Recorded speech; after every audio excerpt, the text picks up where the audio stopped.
Hello and welcome to the European Football Show's Europa League preview. In the build-up to the upcoming game week, we are dissecting each fixture with an assortment of guests from around the world. And this time around, we're looking at Borussia Dortmund versus Glasgow Rangers, one of the most exciting matchups in this first round of the UEL knockout stages. To go deep into Dortmund, I'm joined by John Zuidema, creator of the How Goals Are Scored newsletter, which, well, it does exactly as it says. John, how are we doing? Good. How about you, man? I'm good. I'm good. And I mean, while we're on the topic of goals, it seems like Dortmund, well, they can't get enough of them this season, both for and against. Do you think this open attacking game plan, which they've shown in the league and Champions League, think that's going to help them flourish in a knockout setting, or is it precisely what you want to avoid when there's just so much on the line? I think it goes both ways. Kind of like you mentioned, with so much on the line, you've got either the opportunity to have a blowout game where you kind of just shift the tide entirely, win 4-0, or you have the complete opposite, like you see against Leverkusen on the weekend, is like you lose 5-2 and you're like, I don't even know how this happened. And that's really dangerous for a knockout scenario where you don't have kind of a few results to comb over one bad one. But you still have a pretty strong team, especially compared to the rest of the Europa League. So it's not as big of a concern, but it's definitely dangerous. Yeah, I think then when we also look at this Dortmund squad with the likes of Erling Haaland, Marco Reus, and so many other attacking talents, there's an abundance of players that can really have that creative edge on the night. But there's also a big question about Dortmund's mindset. It's been something that's constantly come up in their Bundesliga. And it's also, of course, what's seen them go out so early in the Champions League. And now that they've dropped down into Europa League, I mean, you don't imagine a side ever going out looking to lose. But there's also a real question towards how seriously will they take this competition, because it's something that German teams in the past haven't necessarily excelled in, and Dortmund aren't necessarily looking like a side ready to win a title this season. So do you think that this is still looming large, that early exit in the Champions League, and Marco Rose may just want to compensate by making sure that they stay tight to Bayern, even though that lead race may be over already? Yeah, so I think there's a couple of things at play here. First, it's very clear that Marco Rosa is someone that the Dortmund's kind of executives want to keep in place for a long time. There's a long-term vision there, and they've made that abundantly clear. And so I think that if anyone would be willing to cede a certain competition, it would be someone with as much job confidence as Marco Rosa. That said, the way that this season has went right now, I think there is heightened pressure on him to show that he is the right man for this long-term vision that they have. And that brings an added level of intensity to the Europa League, because it's not a competition that we play in often as a team who is usually finishing top four. And so the opportunity to win a trophy that I'm not even sure we've ever won. Yeah, I don't believe I have so. an open right here. Yeah, I don't think we've won it at all. And so, like, it would be something that you could kind of add some new silverware to the cabinet while also kind of rectifying what feels like a super up and down roller coaster season with some great results and some really bad results. It would really kind of round it out nicely. Yeah, I think I kind of looked at that spell of Jose Mourinho at Manchester United and what that Europa League title did to kind of lift that season. And obviously Dortmund is in a situation where they will likely miss out on Champions League in the domestic league, not like an Arsenal or Chelsea, even, where you see the Europa League as a route into the UCL, but still a trophy is a trophy at the end of the day. And like Edin Terzic last season, that DFB Pokal really added that special something to his short time in charge. And finally, just like we do with all of our guests here, if you had to just summarize in 1 to 2 sentences where Dortmund can win this matchup, so what are their real strengths that you say this is what they can do better than Rangers or possibly even every side left in the Europa League? I'll give you two. I'll give you a pro and a con. The biggest one is that there is not a single player in the Europa League who is better than Erling Haaland. I don't think. Running names through my mind, I cannot think of a player who has the level of quality that Erling Haaland has. He will be the difference maker, and his fitness will be the difference maker. On the opposite end of the pitch is something that everyone keeps talking about, and that's what is happening defensively, and that midfield is going to make or break Dortmund. if Brandt and Bellingham keep deciding that they want to be forwards instead of midfielders, every team that we play is going to put up 4 or 5 goals against us every single time.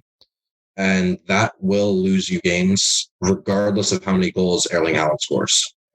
And so those are kind of my 2 key points for Dortmund is like what's going to happen with the midfield and how is that going to impact the team defensively, and is Haaland going to be fit? Okay, so a huge amount of question marks then heading into this big matchup on Thursday. But then finally, what's the verdict? Will Dortmund come through against Rangers, or will this be the next bitter defeat in Marco Rosa's tenure? I don't know a whole lot about Rangers myself personally, but I would favor us just on the basis of reputation, I think. But this weekend match against Union Berlin will really be the decider, because as a recording, we haven't played that match yet. And if that match goes as poorly as the Leverkusen one goes, I have almost no faith whatsoever that the team will be able to pick it up against Rangers, to be honest. Brilliant. So that was John. And now we're on to Rangers, reigning Scottish champions, but also clear outsiders in this matchup. For this section, we're joined by Patrick Caskie, regular correspondent for Breaking the Lines and the Rangers Review. Patrick, how are we doing? Happy to be here, happy to fight the corner for the underdogs, especially within this context. We played a similar time 2 years ago in the Europa League against Bayern Leverkusen. That didn't go all too well. We lost 4-1 and had 4 months between the 2 legs because of the COVID-induced break. But hopefully we're sort of doing well in the league. I've seen Dortmund are losing a few games. We're not favourites, but hopefully we can fight our corner a bit. It's sad also that we'll only see 500 Rangers fans and 9,000 Dortmund fans in the arena in Germany. But I'll be sitting next to the away fans when they come to Ibrox. So if any of them want to give it big or anything, I'll be next to them, waiting for a fight, perhaps. Brilliant. And obviously, a lot's been going on at the Ibrox in recent weeks. I mean, you guys have lost your manager. You've gained one of the most talented attacking midfielders in Europe, surrendered top spot in the league to Celtic. So how do you think all this gets calculated into Rangers' chances of coming out of this first fixture unscathed? I don't know. I think there's a good example 2 years ago. We were really, really bad in the league, but we managed to beat Braga and go through the Europa League. So naturally, I know often people say form matters inherently, but when you go into a derby, like form's out of the window. I do think this is a sort of game in which it doesn't really matter how we play against like Ross County away on the weekend or like an Aberdeen at home. I think it's sort of isolated. I do think obviously if we're playing well, which we are, luckily the last 2 games we've won 7-0 combined, and it was against 2 of the other teams from Edinburgh, 2 of the big teams in the league. So that was a good way to sort of bounce back from the Celtic loss. But I do think obviously keeping our players fit is probably the most important bit. Naturally, the talent we have will lead us to some points in the league. But I do think it is more based on how Dortmund play than how we do, because I think Dortmund are probably, obviously, if they play well, they'll play us out of the park. Haaland will get a hat trick and they'll be over within the first 30 minutes or so. But they seem to be playing quite volatile. Obviously, they've got Nicolas Sula, which is probably going to be a big confidence boost, albeit he's arriving in the summer. But just the idea that he's coming in will probably make some of their centre backs sort of try and show out for the next 6 months, because Sula is German international, Bayern star, so he's pretty much guaranteed to start. So these guys need to put in a shift for the next 6 months to convince the manager why they should stay. So I do think they'll come in as favourites, and it really is Dortmund's to lose. I do think we're playing well. We're playing slightly more attacking. We have our starting centre-back finally coming back. He's been injured for 4 months. He is quite slow, but he will have the physical presence to sort of not contain Haaland, but he does match up well in terms of height and strength. Also, our Mercure striker Morelos is playing really well, and he's got like 9 in his last 8. So hopefully that sort of transitions into against Dortmund. He does give centre backs a really hard time, regardless of their level. The only centre back really who's ever pocketed him, this is anecdotal, is Edmund Tapsoba. But when we played Leverkusen, he did a really good job of containing him. But he has scored against the likes of Porto. The likes of Lyon, not against Lyon, but he has scored against Porto. He scored against Slavia. He scored against a lot of teams with good defenses. But I think so. It's in a week. We have 1 game on the weekend, and that's against Annan Athletic, who are a League 2 team in the cup, the equivalent of, if we're looking in Germany, the DFB Pokal, our big cup, Scottish Cup. They're amateurs, or not amateurs, they're semi-pro. They play a league above my university plays in, so it really will be no preparation comparative to Dortmund, but that should see our players rested for a whole week. So that will be good. We'll be able to go full guns blazing in a game which will probably have to be incredibly intense. And if we have stand any chance of making it through, have to outwork Dortmund simply. When you have some of your parts are worse than the other team, you just have to find a way. And I think through a turgid, hard, determined work ethic, a traditional British kind of way of playing, that's what they say on the continent, is the only way that we can get anything out of this game. Yeah, and of course, you look on the flip side, as we talked with John in our Dortmund section. Dortmund have that big matchup against Union Berlin on the weekend. Of course, it will have already happened by the time we're recording, but that's a match against another Champions League contender, and the amount of energy you're going to have to put into that fixture will obviously have a negative impact on how you're able to tune up for this Thursday encounter. But let's also talk about the fact that this first match is away, and obviously the Westfalenstadion is no easy place to go, as you mentioned there. A brilliant European destination if you're a neutral, but as a Rangers fan, going into the Borussia Dortmund cathedral of football isn't necessarily what you want if you're hoping to come away with at least a point. But for Rangers, they've been pretty impressive in this Europa League season away from home. You see the fact that they took away points from Olympique Lyon and Brøndby, key points ultimately that helped them get through to this latter stage. So do you think that this is a trend in Rangers, or just a coincidence that against Lyon and Brøndby they were able to come away unscathed? Oh no, I definitely think it's a thing. Rangers are quite good away from home in Europe. This season, obviously, the Lyon game is a bit of a caveat because they played like a sort of second string team, and so did we. It was quite a weird game. Both teams were playing squad players. The Brøndby game was good. We should have won that. Sparta was really poor, but that has to do with a lot of external factors. But even looking back to last year, we drew in Prague against Slavia. We drew against Benfica.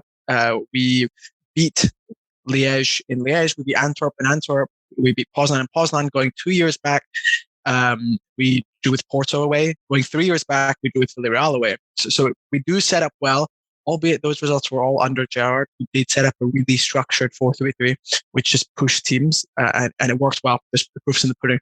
Whether we'll be able to recreate that under the new manager, who has a slightly tweaked system, formation and structure similar, but the movement and the sort of triggers and pressing triggers and the fullbacks most predominantly have changed. But I do think we're in good stead to sort of get a good win away from home. It's really dependent on our goalkeeper, who's now 40, and he has been incredibly volatile this season. He's played last season, he was our player of the season, and we went unbeaten in the league, and yet our goalie was the player of the season. I disagreed with it, but it shows how well he played, and he's a fantastic shot stopper, so he will play a lot. A key of us if we have any chance of going through. But I do think we are lucky. The fact that we play away first in a reduced capacity Dortmund stadium. Obviously, if we were to play in the traditional with the Gelbe Walde and the incredible atmosphere, it would have been fun as a fan to go. But the players they would have been excited to play in one of Europe's premier sort of stadiums, but also they would have been probably a little intimidated. But the fact that we have that natural advantage in which we will have a full crowd and the backing, whilst they don't, does give us an edge, albeit if that's enough of a margin to push us and sort of shorten that gap in the qualitative sense. I don't know, but I do think the fact that if we play away first is quite good. Obviously, there's no away goals this season, but that is the more difficult matchup. And if we can leave Dortmund with anything, who knows what happens? That's the classic 50,000 fans cheering you on.